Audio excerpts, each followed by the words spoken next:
Hello friends. मैं Dharmpal Buddhiraja, retired banker, अपने cousin Suresh Arora के साथ मनाली के टूर पर आया हुआ हूँ। आज हम मनाली से मणिकरण कसोल के लिए जा रहे हैं। सुबह के 9:10 का समय है और हम मनाली से 10 किलोमीटर मणिकरण रोड पर आ चुके हैं। ब्यास नदी को बहता देख हम यहाँ पर 10 मिनट के लिए रुक गए थे। आप साथ में देख सकते हैं कि सामने स्नो हिल्स नज़र आ रही हैं और हरे भरे पहाड़ नज़र आ रहे हैं। तो यहाँ की सुंदरता को कैप्चर करने के लिए हम यहाँ 10 मिनट रुके और अब हम दोबारा जर्नी स्टार्ट कर रहे हैं डोभी के लिए। डोभी जो कि पैराग्लाइडिंग के लिए मशहूर है। जब हम सोलांग वैली में घूमने के लिए गए थे तो वहाँ पर भी पैराग्लाइडिंग थी, लेकिन वहाँ पर गाइड ने मुझे बताया कि इस समय हवा का रुख ठीक नहीं है, तो बेहतर है आप कल पैराग्लाइडिंग करें। तो मैंने उनको बताया कि कल हम मणिकरण और कसोल के लिए जा रहे हैं, तो उसने बताया कि आप रास्ते में डोभी में पैराग्लाइडिंग कर सकते हैं। तो इस समय हम डोभी में पहुंच चुके हैं और हमारा गाइड पैराग्लाइडिंग के लिए जो नेसेसरी एसेसरीज़ हैं वो मुझे पहना रहा है। उसने मुझे पहले हेलमेट पहनाया और अब नेसेसरी फिटिंग्स को सेट कर रहा है ताकि पैराग्लाइडिंग के दौरान किसी प्रकार की कोई परेशानी ना हो। हवा के रुख को चेक किया जा रहा है क्योंकि हवा का रुख फेवरेबल होना बहुत ज़रूरी होता है।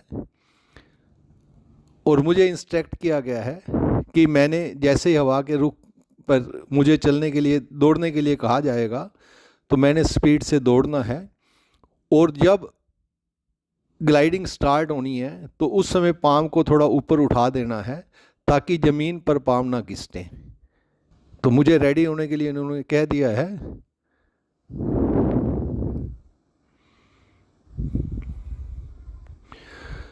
जब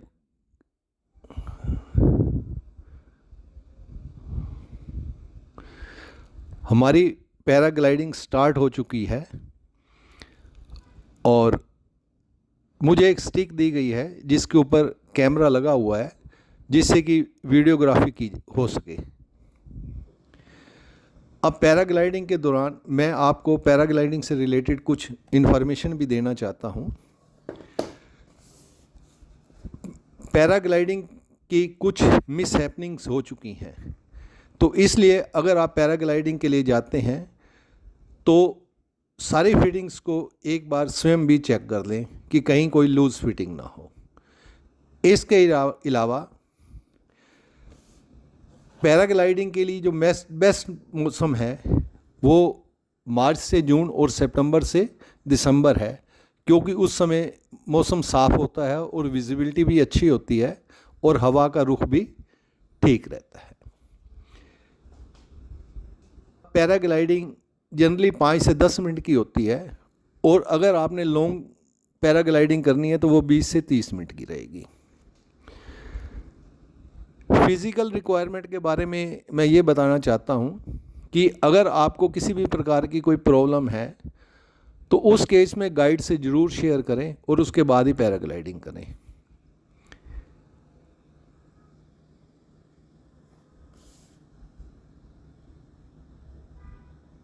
पैराग्लाइडिंग के लिए जनरली 3,500 रुपये पर हेड के हिसाब से डिमांड की जाती है और सीज़न में 3,500 रुपये ही चार्ज किए जाते हैं, लेकिन ऑफ सीज़न के केस में बार्गेनिंग होती है।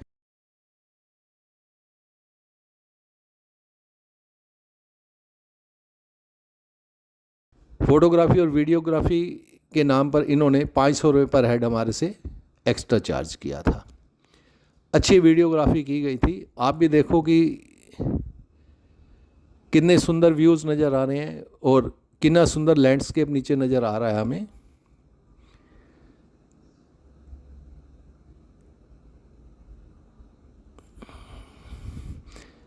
जब पैराग्लाइडिंग ये लोग करवाते हैं तो उस समय आपको एक्स्ट्रा एडवेंचर करने के लिए कहा जाता है। तो मेरे को ये एक्स्ट्रा एडवेंचर के लिए इन्होंने कहा, तो इसने कुछ अलग से घुमाने की कोशिश की जो कि मेरे लिए कंफर्टेबल नहीं थी, तो मैंने उनको मना कर दिया था। तो आप भी अगर वो एक्स्ट्रा एडवेंचर के लिए कहते हैं, तो अगर आप कंफर्टेबल महसूस करें तो आप उसको एंजॉय करें, नहीं तो उसको मना कर सकते हैं। हमारी इस समय लैंडिंग हो चुकी है और एक्सेसरीज़ को खोला जा रहा है।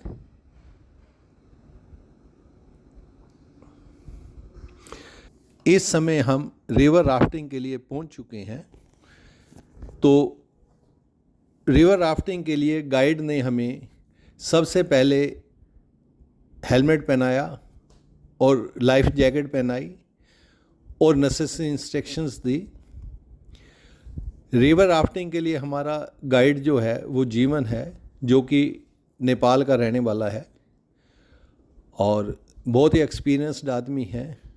उसने हमें नेसेसरी इंस्ट्रक्शंस दी हैं और साथ ही बताया है कि एडवेंचर करने के लिए वो हमें नदी के अंदर जो डिफरेंट उभरे हुए पेबल्स या चट्टानें हैं उनके निकट ले जाएगा और सेफ्टी से वहाँ से कटाई करेगा। तो रिवर राफ्टिंग की हमारी अब तैयारी हो चुकी है। ये हमारा गाइड खड़ा हुआ है, जीवन।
सोनी सोनी आवाज मेरे जिंदगी चलने ससिया गालिया ने माए दिया घोड़िया साड़ी जाती लोड़ी अखा सजना ने मोड़िया सजना ने मोड़िया सुन के पैगाम तेरा सीने नाल डाल दिया जब वालों में तो मेरी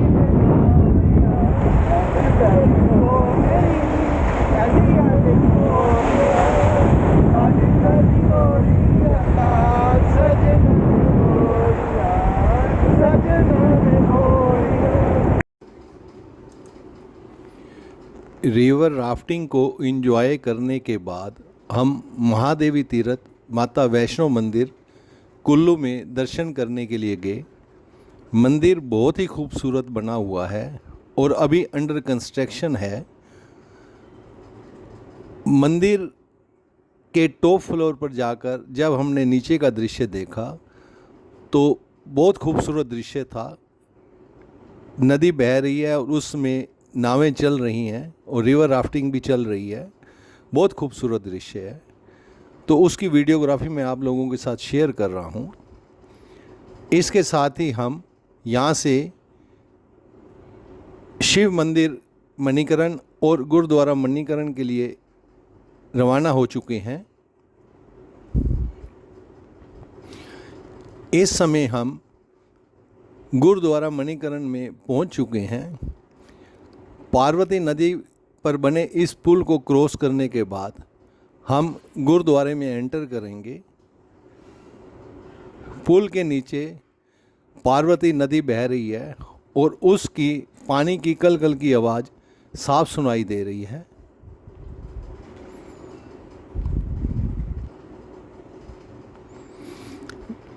गुरुद्वारे में माथा टेकने के बाद हम शिव मंदिर मणिकरण आ गए।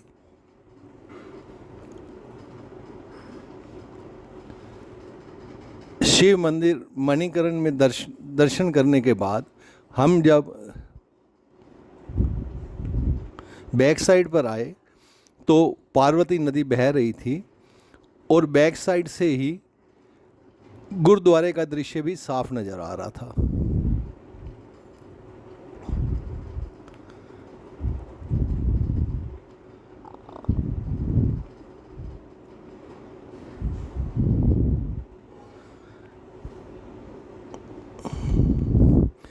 सामने नंदी महाराज के लोग दर्शन कर रहे हैं। मान्यता है कि नंदी महाराज के कान में जो बातें बताई जाती हैं भगवान शिव उनको पूरा करता है।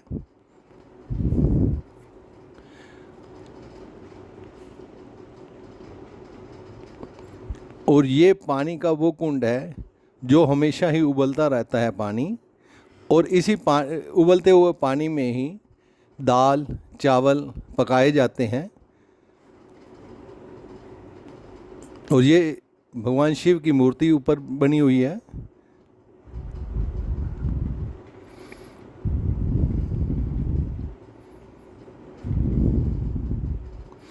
मंदिर बहुत ही खूबसूरत बना हुआ है। रिसेंटली इसका डेकोरेशन हुआ है। मंदिर के बाहर ही बहुत बड़ी मार्केट है जहाँ पर आप प्रसाद ले सकते हैं और ज़रूरत की सभी प्रकार की चीज़ें यहाँ पर अवेलेबल हैं। ये सामने हमें एक सज्जन दिखाई दे रहे हैं। सर आपका नाम क्या है? हरजिंदर सिंह। हाँ, कृपया इस मंदिर और गुरुद्वारे के बारे में हमें कुछ बताइए। ਇੱਥੇ ਮਣੀਗਿਰੀ ਹੀ ਮਾਤਾ ਪਾਰਵਤੀ ਦਾ। अच्छा, ਹਾਂਜੀ, ਇਸ ਲਈ ਬਹੁਤ ਪੁਰਾਤਨ ਸਥਾਨ ਹੈਗਾ, ਬਹੁਤ ਪੁਰਾਣੇ ਟਾਈਮ ਦਾ ਮੰਦਿਰ ਹੈਗਾ, ਪੁਰਾਣਾ ਮੰਦਿਰ। ये मंदिर कितने साल पहले का बना हुआ है? 100-150 ਸਾਲ ਹੋਣਾ ਪੁਰਾਣਾ। अच्छा अच्छा अच्छा, 100-150 साल पुराना है मंदिर। 100-150 साल पुराना हैगा। अच्छा अच्छा, तो अब दुकानें भी बहुत ज़्यादा बन गई हैं यहाँ तो बहुत बड़ी मार्केट है। ये यहाँ कितनी एक दुकानें होंगी अंदाजा? पूरी मार्केट ही है। कम से कम 250-300 दुकान होगी। 250-300 दुकानें हैं, हर प्रकार का सामान मिलता है। अच्छा अच्छा, लकड़ी का भी मिलेगा आपको। तो दुकानें कब तक खुली रहती हैं आपकी यहाँ? 9-9:30। 9-9:30 बजे, उसके बाद बंद हो जाती है। ठीक है सर, थैंक यू। यहाँ पंजाब नेशनल बैंक का ATM भी लगा हुआ है, इमरजेंसी में लोग ट्रांजैक्शन कर सकते हैं। ये गुरुद्वारे की बैक साइड से अंदर जाने का रास्ता है। ये जूता घर बना हुआ है।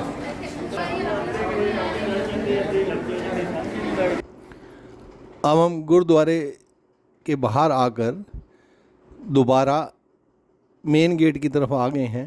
इस समय बहुत ज़्यादा रौनक है क्योंकि अब रात का समय हो चुका है, लाइटिंग भी खूब जल रही है। अब गुरुद्वारे के बारे में मैं कुछ इन्फॉर्मेशन भी आप लोगों से शेयर कर। ऐसी मान्यता है कि भगवान शिव ने यहाँ लंबे समय तक तपस्या की थी और जब वो माँ पार्वती के साथ वायु मार्ग से भ्रमण कर रहे थे तो माँ पार्वती के कान की बाली में से एक मणि नीचे गिर गई थी, जिसके कारण से यहाँ का नाम मणिकरण पड़ गया।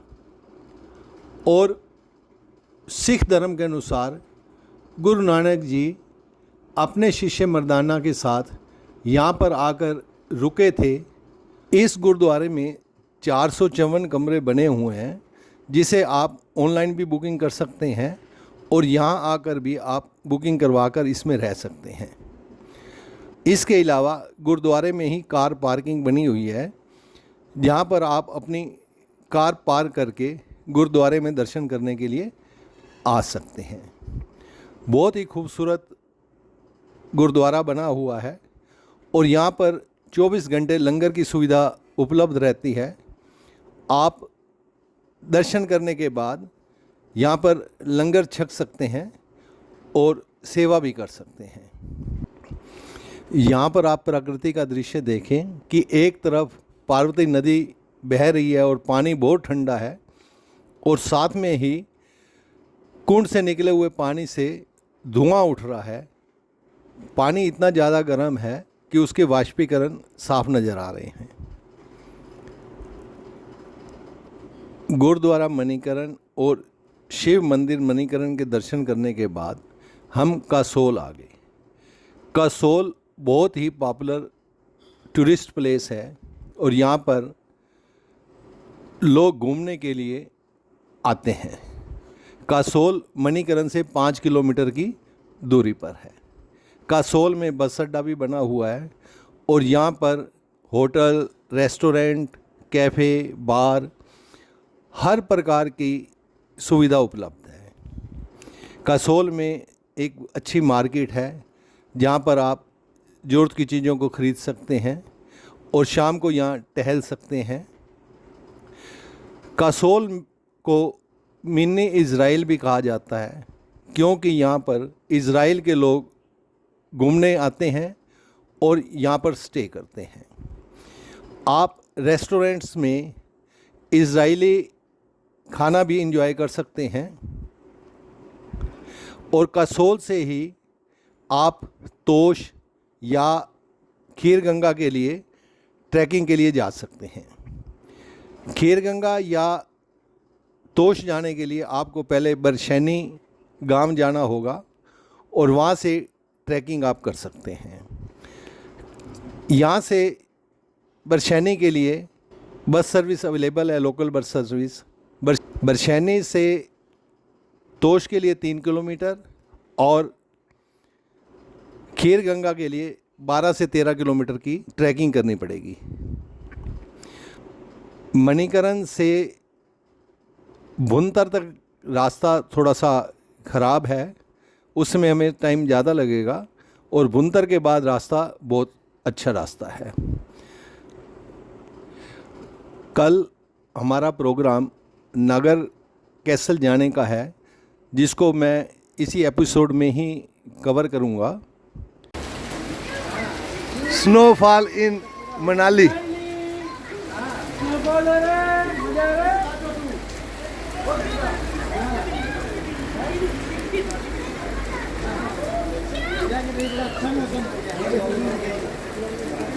रात में तो ऐसे था।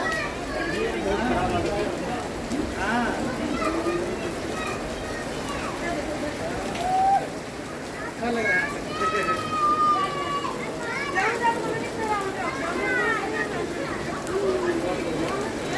हाँ, तो बात कर लेंगे।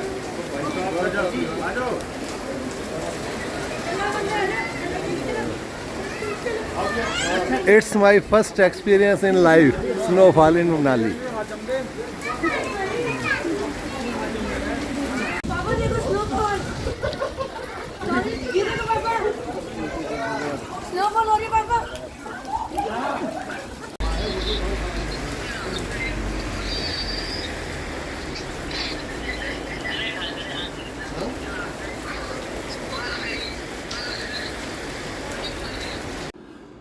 Hello friends, good morning. आज का हमारा प्रोग्राम नागर कैसल और बिजली महादेव मंदिर जाने का था, लेकिन कार ड्राइवर का फ़ोन आ गया कि बाहर स्नोफॉल हो रही है और आज वो नहीं आ रहा। जैसे ही उसने हमें बताया कि स्नोफॉल हो रही है तो हम बहुत खुश हुए क्योंकि मार्च एंड में स्नोफॉल हम एक्सपेक्ट नहीं कर रहे थे। तो जैसे ही हमें पता चला स्नोफॉल हो रही है उसी समय हम दौड़कर नीचे गए और हमने स्नोफॉल को एंजॉय किया। हम इस मामले में बहुत लकी रहे हैं कि ऑफ सीज़न में हमने स्नोफॉल को एंजॉय किया और ये मेरी लाइफ का फर्स्ट एक्सपीरियंस है।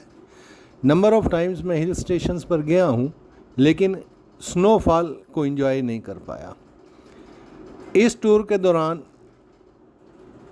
पैराग्लाइडिंग और स्नोफॉल ये मेरे दोनों एक्सपीरियंस लाइफ में फ़र्स्ट टाइम हुए हैं। बहुत अच्छा लगा। अब इसके साथ ही मनाली के इस टूर को हम यहाँ समाप्त कर रहे हैं और नेक्स्ट टूर हमारा शिलोंग, गुवाहाटी और कांजीरंगा वाइल्ड लाइफ सेंचुरी का है, जिसे कि मैं आप लोगों से जल्द ही शेयर करूंगा। आप सभी के अच्छे स्वास्थ्य की कामना करते हुए मैं आप लोगों से गुड बाय करता हूं, और अब हम नेक्स्ट एपिसोड में मिलेंगे। धन्यवाद।